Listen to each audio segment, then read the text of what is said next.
Good morning. I was having some challenges with the computer this morning, but we appear to be here, so that's good. Good morning, Sue and Gwen and Dora and Deb. Tuesday. Um,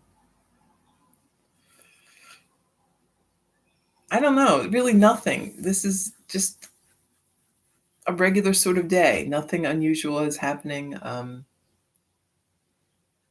Even the weather is, it seems very ordinary. nothing, nothing unusual. Just a regular sort of day. So I was thinking, I belong to a couple of sort of message boards online um, with about yoga and yoga practice, and it's frustrating sometimes because they aren't. I mean, we talked about this earlier, I think this week even, about how um, the perception of yoga practice in this country is different than sort of what we might consider as traditional yoga, at least in this room, right? Um, Yoga in our culture is it's a various people view it in various ways. For most people, it's kind of a rich white person thing to do, right? It's not. It isn't well, and it's female, right? Very female. It's not associated with anything else, right? That's sort of where it's sort of moved. And if you look at studios, you can sort of understand that, right? A lot of studios have classes at like 9 o'clock, which is when my class is, right? 9 o'clock is a convenient time for class, but it's also, I mean, it is keyed to a demographic, right? The idea is that uh, you know, it's that time when, kids might be in school and the moms can go to yoga, right? Um, some places have, then evening after work, or they may have early morning ones, and but traditionally, yoga was practiced first thing in the morning, like really first thing in the morning, maybe like, you know, 3 or 4 o'clock in the morning when the sun is just rising. And then possibly again, at sunset. But part of that uh, traditional kind of sun cycle, right? That's why you're doing sun salutations, right? You're meant to be sort of greeting the sun and the beginning of your day. Um, in it is There's a huge focus on the poses in and of themselves. Can I do this pose? Am I doing this pose right? Am I extending my leg the way I should? Or um, can I do harder and harder poses? Um, the emphasis is on maybe athletic achievement rather than anything else, which is pretty counter to what we know yoga is really good for. There are lots of really good athletic practices, right? There's gymnastics, there's uh, there's weightlifting and running, and a lot of different things you can do if you want to get physically in shape, if that's your only goal, right? Yoga isn't maybe it can be helpful for that, but that isn't the goal, right? And I get weary of the questions that I see where people, well, how much weight can I lose doing yoga? Can I lose weight doing yoga? Can I? I mean, you can, but it's not. You know, it's a side. It might be a side effect, but it might not be. It's certainly not the goal. And if you think of that as a goal, you're probably going to be disappointed, right? You're not going to get what you want out of it. Um, And there is definitely some crossover, right? So what we know of as modern postures in terms of asana, a lot of that actually did come from a kind of hybridization of some European gymnastics with traditional yoga poses. So the sun salutations that you might see in a Western vinyasa yoga studio are somewhat different than you might see in a traditional Indian shala. Um, and, you know, things do evolve over time, right? They move from one culture to another and they adapt. But we definitely, have taken on um, more athletic um, aspects of it, right? And the other thing that troubles me a little about the yoga and the perception that we have here is this perception that, and I do see it that there has to be some um, definition of yoga as, and I've seen people billing this sort of Christian yoga, right? We're doing Christian yoga. It's not that as if traditional yoga was somehow bad or not good because it isn't Christ centered or something along those lines, which again is kind of a fundamental misunderstanding of the thing that yoga is as kind of a spiritual practice, but it doesn't define what that religious framework is, right? It can be any sort of framework. It isn't specific about that, but there is an aspect of connection to your divine, whatever that might be. Um, so again, how can that be wrong? How can that be bad? It's not. It's just um, again kind of a misunderstanding of the goal, right? The goal isn't to change your religion or make you believe um, something weird and alien. It's to get you sort of deeper in touch with your own faith and whatever that might be. Um, it doesn't even have to be an organized religion. It could just be a spiritual faith that you have. Many people do have a spiritual belief or sensation or feeling that isn't necessarily um, in alignment with a religious organization. Maybe they've had experiences in the past with organized religion. They aren't very comfortable with it. They didn't have a good experience and they don't feel welcome or like there's a place for them in that. But there's a place for you in yoga, right? Your own spiritual path does not have to be tied to that of an organization. Right? Those two those things are not mutually exclusive, right? Um, so you know, it's uh, it's much bigger than people think. I think everyone wants to define yoga as something very specific. They want to find, you know, the loopholes or the or how long is it going to take? Can I lose weight? Am I doing this pose correctly? Um,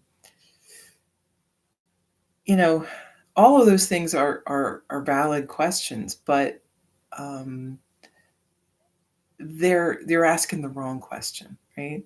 They're the questions that we might ask at the surface of it all. And there was one woman who'd asked a question about her practice, saying, "I always start out really interested in yoga, really excited, but then I get to my practice and I get really bored in the poses. Like I'm holding the pose and I'm really uncomfortable in it, and I keep thinking, how long is this going to be? Um, how much longer do I have to hold this? Are we going to be moving soon?" Um, and I spend my whole practice thinking these thoughts, and um, sometimes I stop thinking them, but then they come back again. And I've tried this numerous times to get into the practice of yoga, And but these thoughts keep coming back, and it's what's stopping me from sticking with it. Um, you know, what should I do? What am I going to do? You probably know what I'm going to say, right? So a lot of people are saying, well, maybe you don't like the instructor. Maybe you don't like the type of yoga. You should try a different type. Maybe you should, do some variety, do some different variety. Maybe you don't like that pose. You should stop doing that pose. What do you think I would say about that? So what I would say, and what I did say, was keep going, right? When you find obstacles, that's key. That is a key sign to me that you're making some headway, right? You are working on that discipline of staying in a place, even when it feels a little uncomfortable, even when um, it's hard, even when you struggle, right? If you can stay with your practice, regardless of what is happening, um, that's pretty great, right? And I mean, we work on this in our yoga space so we can build that resolve. We can build um, that win, right? It's a win, right? If you can get through your practice, that's a win. And if you're having a hard time outside of the yoga studio, yoga room, you can look back, right? You can see, well, I made it through that practice. I didn't really like that practice, but I made it through.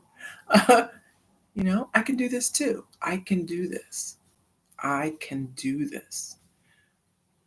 This is what we want to do. We want to remind ourselves that we can do this, that um, even the most um, disliked pose and has a lot to teach us. In fact, what about that pose do you dislike? Why is it such a thing for you, right?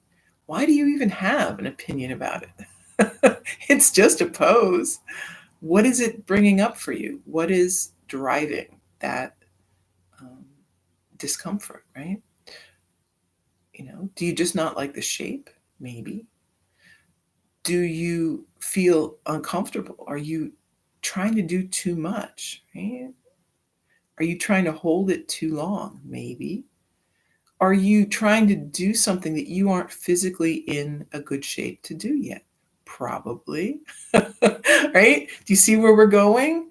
We've already, maybe unpacked what the problem is. The problem maybe is not the practice, but your feelings about the practice. How you are,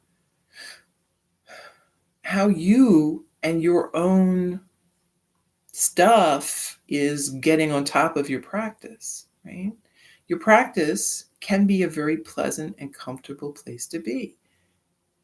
It's all up to you. It's up to, and it really is all up to us to make it that way. Um, there are going to be days that it's going to really stink, where you're not going to like it. You're going to struggle. Believe me, I struggle with my practice. I struggle with my teaching. There are a lot of days I don't want to be here. I'm sorry. I'm sorry if you believe that I was, overjoyed with happiness to be here every single day. No, no, no, no, no. And sometimes, everybody has these ups and downs in their life. And there are times when it is a real struggle to get here, to get on your mat. You've got a million reasons not to do it. But one reason to do it, right? Because it is good for you. Um, it is your practice, right? It's like brushing your teeth or eating food or waking up in the morning, right? It is just something that you've decided is going to be part of your life. And you're going to feel great about it some days. Some days you're not going to feel great about it, but you're going to do it anyway, right? So keep going. Don't give up. Take a break if you need. but don't give up. Try something different, but don't give up. There is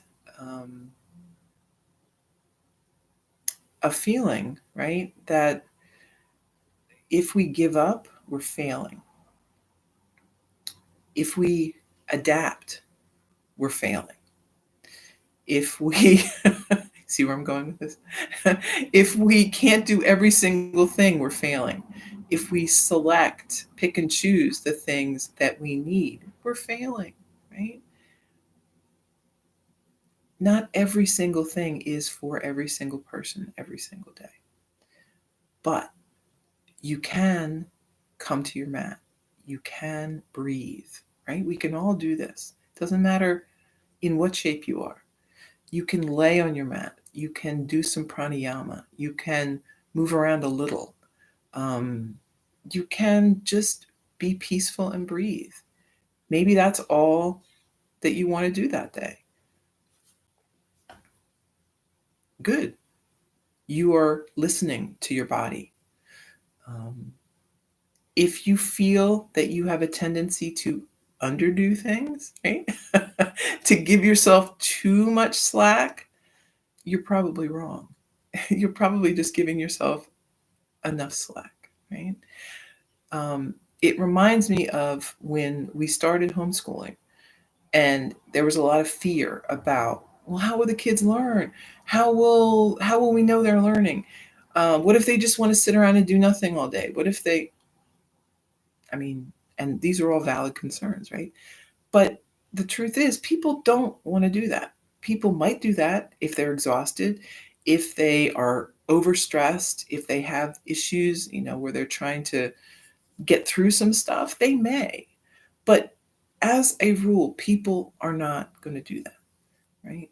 They may do it for a while, but you get bored. And then you want to try things. And then you want to learn. You want to move to improve your own self, your own knowledge base, your own everything.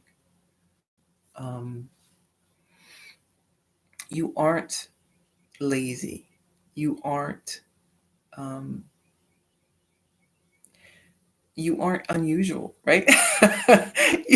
We're all going through this, right? It's so tough. I'm talking to my kids about this stuff, and oh, I feel like this, and I feel like this, and I'm like, I know, and I do too.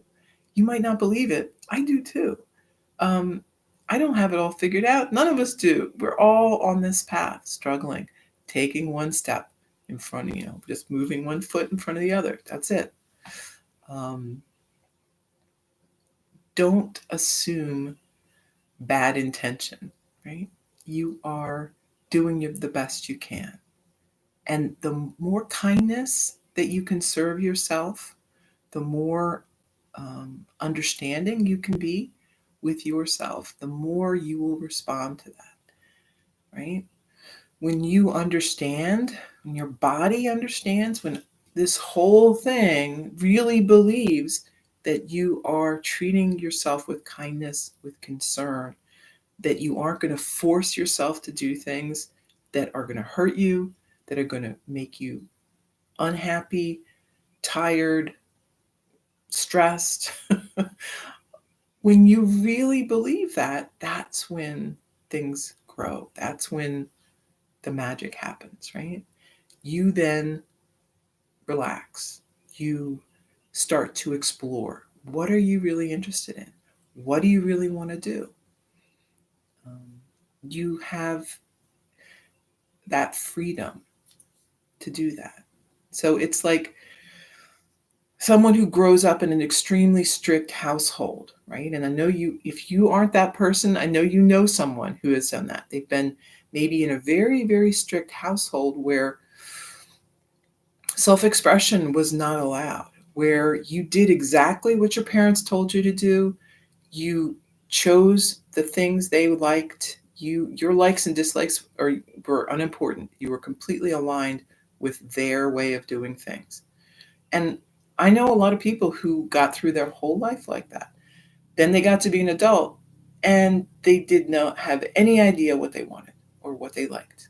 They They kind of slipped into a life that their parents had sort of structured for them, and that was it. Um, Sometime, right? A lot of times, people like that, they get married pretty young, they have kids, they build this life, and then they get to a point in their life where they don't like that anymore. Maybe the kids are grown up, things are changing, and they're like, hey, what the heck? I'm really unhappy. What am I going to do now?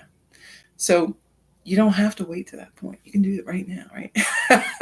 You can do it as soon as you get on your own, building your own life. But there's no matter where you are in life, there's no reason not to start. You can do that anytime you want. Build your own life. Figure out what you like, what you don't like. And yoga, right? I have seen yoga, this practice, be a catalyst of this for so many people. It's the point at which people actually start paying attention to who they are, their body, their likes, their dislikes. We aren't just this lump moving through space. We're a real living entity. And getting to know this and being aware of this is really amazing. Change your life. So we're kind of all over the place with this, but I guess it's just find out what you want to do. Begin with your yoga practice. Start there. And the more that unfolds for you, the more other things will as well. But we start small. We practice. What we practice here is what we bring out into the world, right? If you see your practice as a safe place where you can expand, that's good. But if you are angry in here, if you are frustrated, if you feel constantly let down and disappointed, that tells you something about your life. What are you doing? I bet that's how you feel all the time, right? And that's something to work on. That's something you might want to change. None of those things have to be that way. You get to choose. So let's move around a little bit.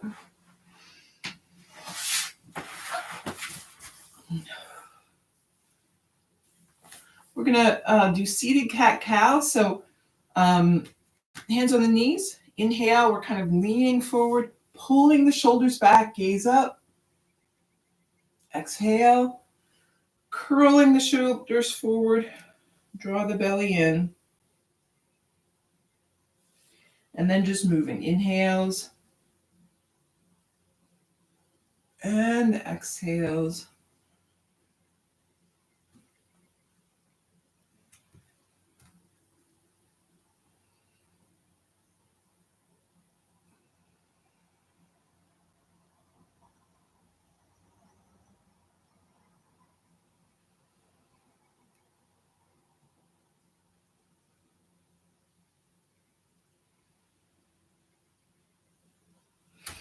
And then we're back up to your seat. Bring the arms wide. Deep breath, and then exhale. Hands together. Inhale. And exhale. Inhale. And exhale. Interlace your fingers. Lift the hands. We're gazing up. And then arms down by your side. Inhale, lift. And lower. Lift. And lower. Once more, lifting up. Let's interlace the fingers. We're going to bring the biceps close to your ears. Take a deep breath, and then folding to the right.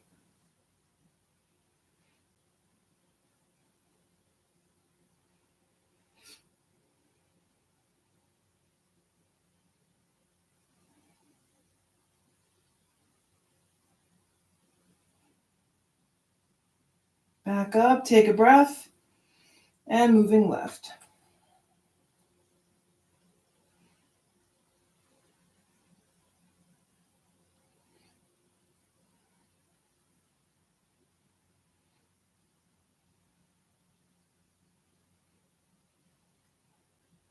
Back up, gaze up at the hands, and then we're going to bring the hands back a little. So we're just taking kind of a mini back bend.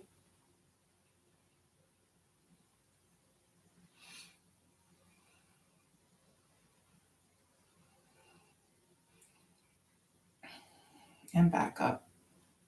Bring hands back down. Let's lift the shoulders, roll back.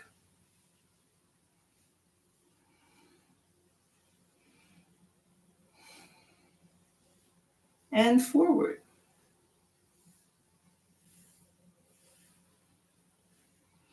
Right hand on left knee, left arm behind, sitting up tall. Take a deep breath and a twist.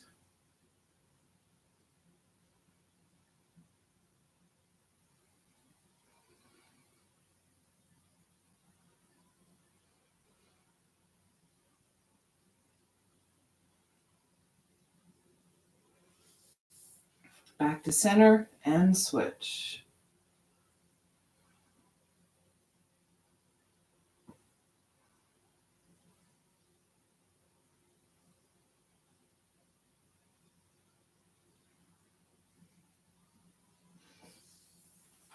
Back to center, walk the hands out in front.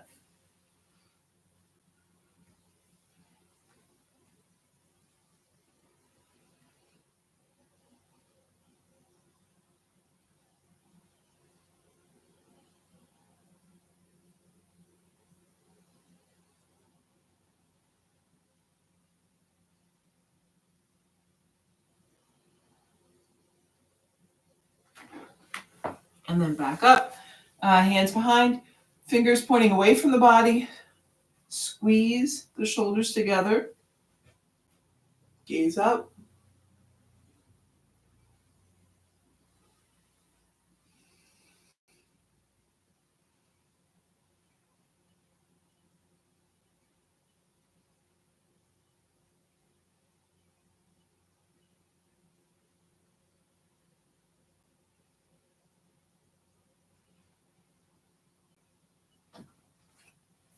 And then back up to your seat. Soles of the feet together. Take a deep breath and lean forward.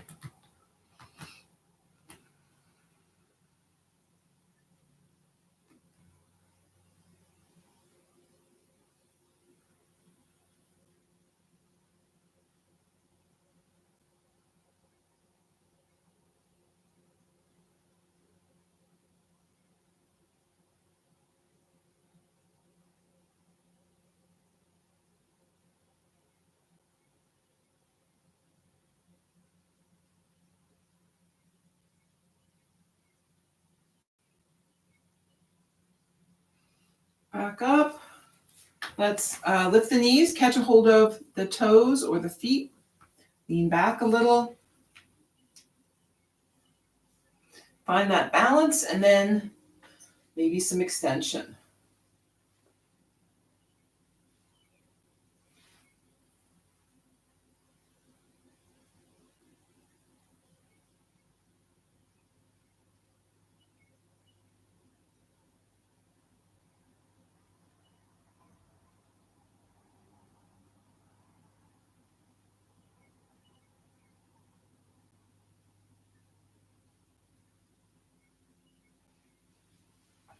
Bend the knees. Set the feet down. Extend the legs. Take a deep breath and fold forward.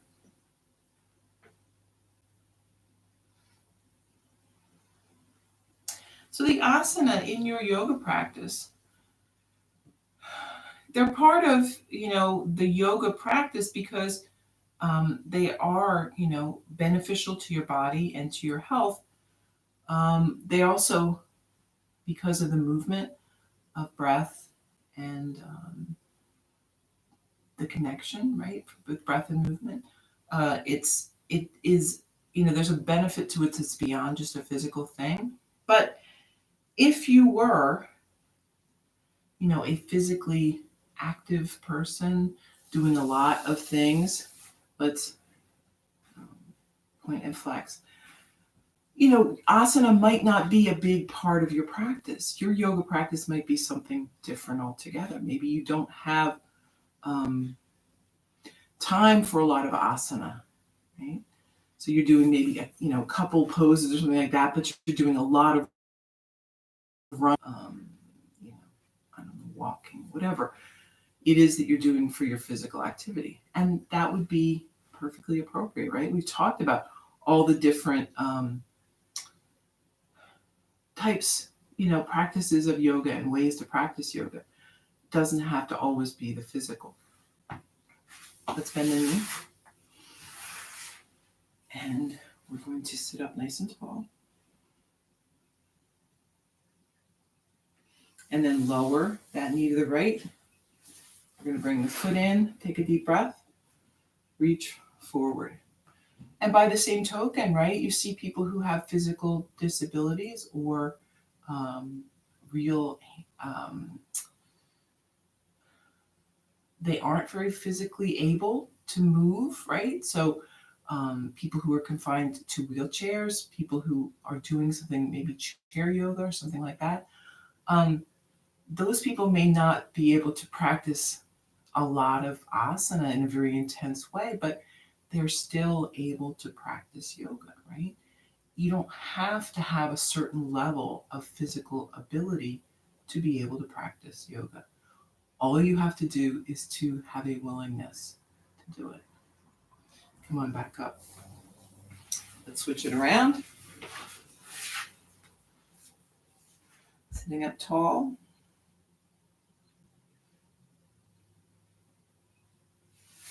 And lowering to the left. We've got the foot up next to the thigh. Take a deep breath.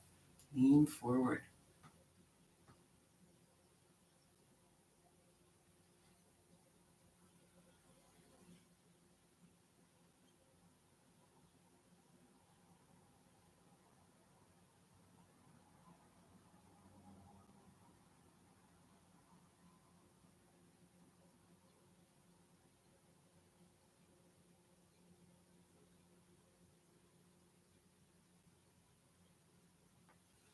And back up, both legs out in front. Deep breath, fold forward.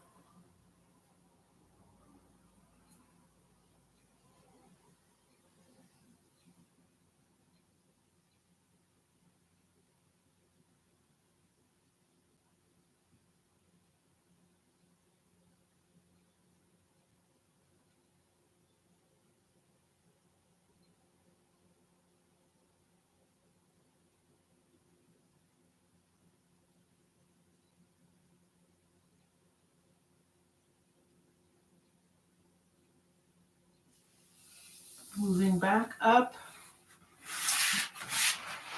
Let's lower down onto your back. Take a few breaths.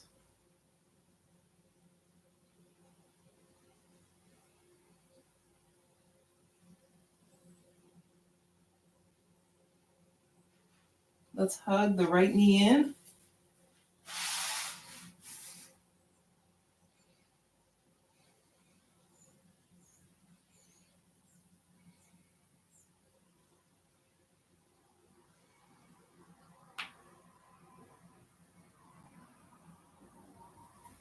And then we're going to extend the leg. So you can, kind of hang out wherever you want with this. If you can grab a hold of the toe, you can do that. I mean, that might be a little intense. In fact, that just feels a little intense for me today. So I'm not going to do that.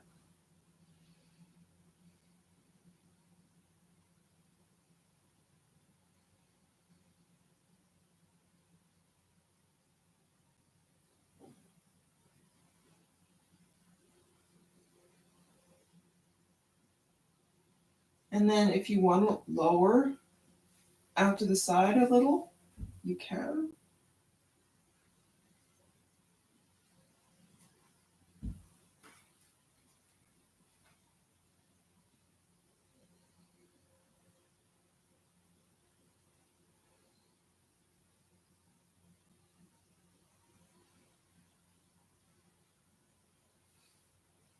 And then back to center. Let's hug it in again.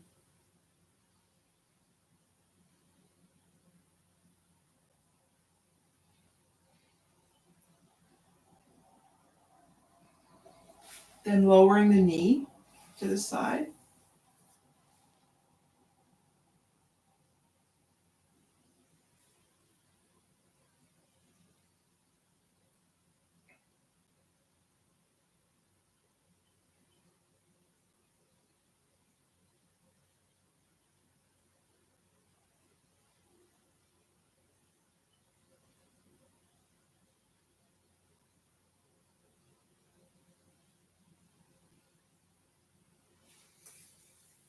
Bringing it back to center. We're going to draw the knee across the body so we're rolling up on that left hip, trying to keep the shoulders flat on the mat.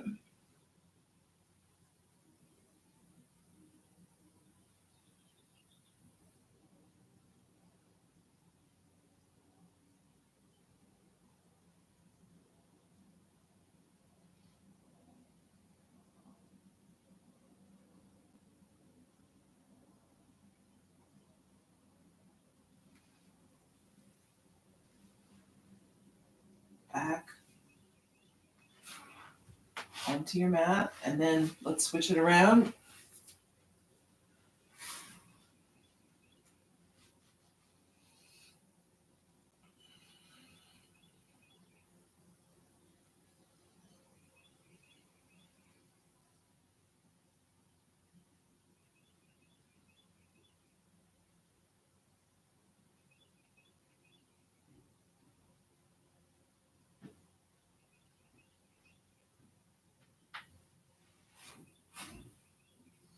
Extending the leg.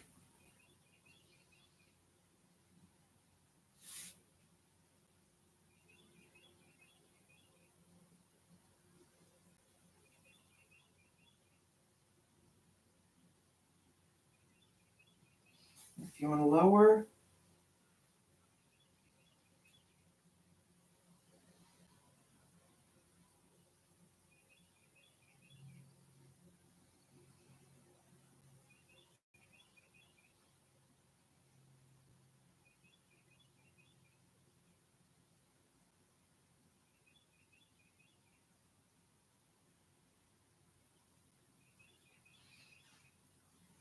back to center.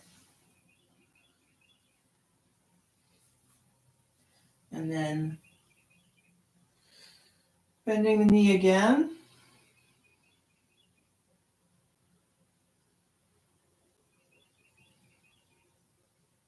Lowering to the side.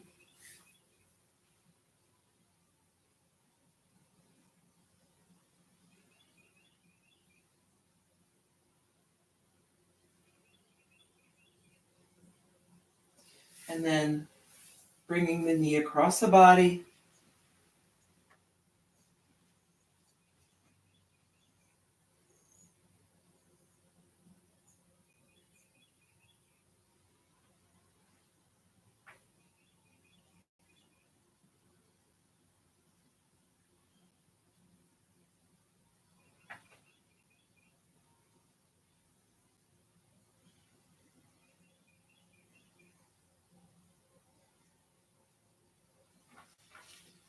Back to center.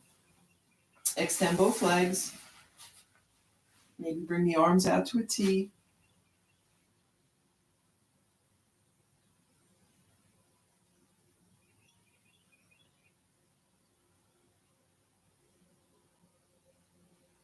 We're going to move right into Shavasana here.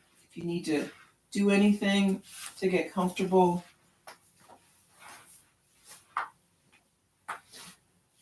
whatever you want to do.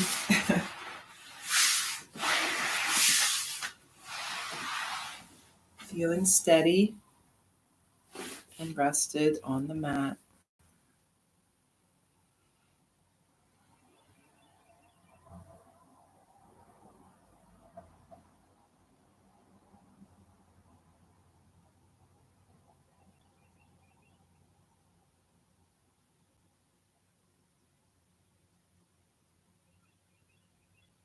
When we allow ourselves to trust the voice within,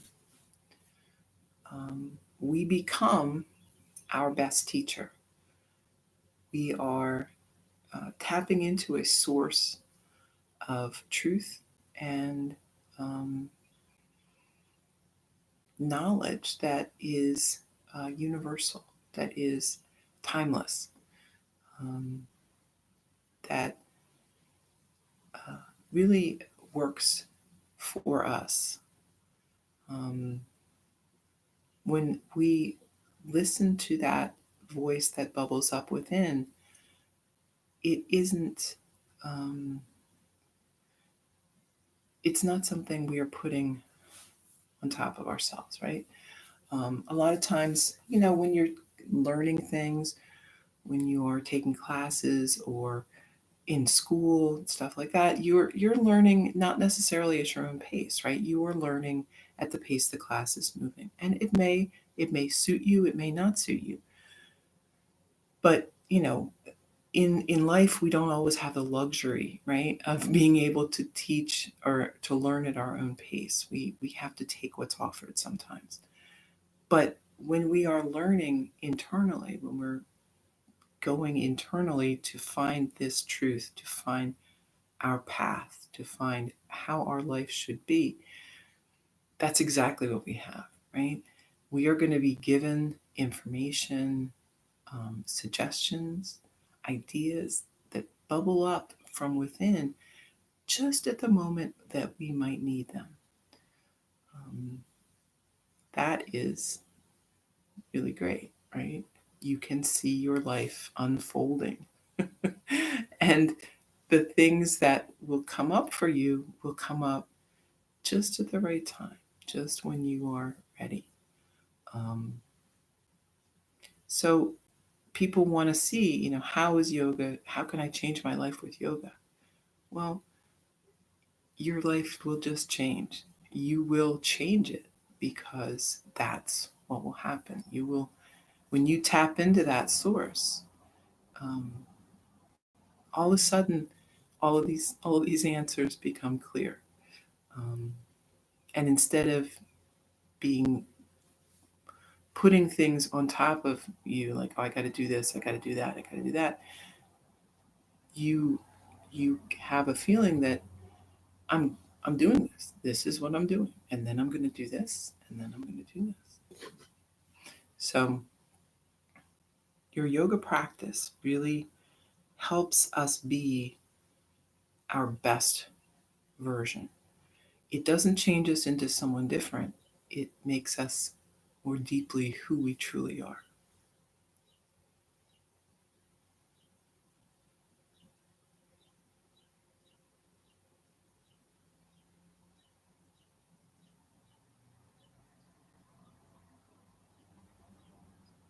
And let me just say, in case you're afraid of who you truly are, and some of us are, um, who we truly are is um, the universe, right? It's the spirit. It is that um, beautiful thing that is boundless. The things that you don't like about yourself are all your insecurities, your fears, bad experiences you've had in life, things that have changed you, that have um, put things on you and made you act in certain ways. That's not who you really are. That's just what has happened to you. Yoga helps you discard those things. It helps you kind of burn them away so that all you're left with is this beautiful center, who you really are. So don't be afraid. Um, you will be so pleased with the result. um, it's just it's love, and it is boundless.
So when you're ready, moving a little, we're going to move into some meditation after this. So I want to come up to a seat, but if you would prefer to lay on the mat, that's fine too. We're going to bring hands together, take a breath in and out.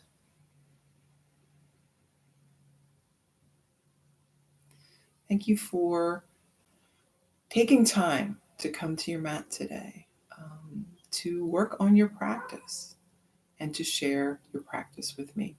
I hope that you have a really good Tuesday. Namaste.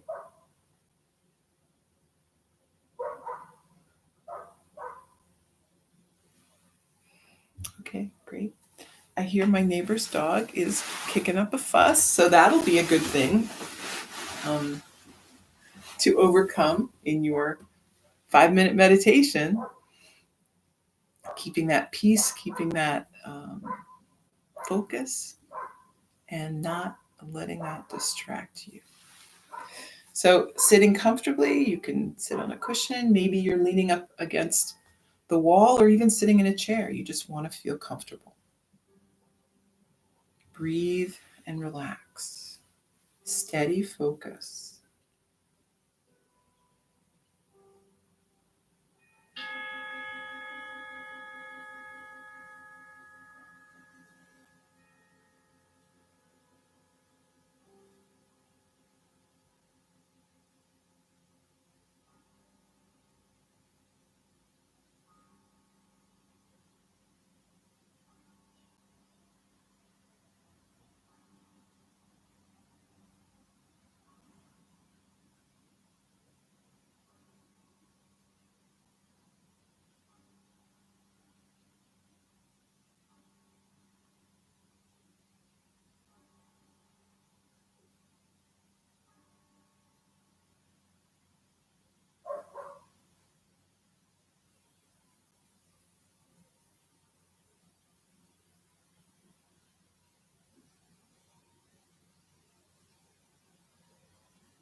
Okay,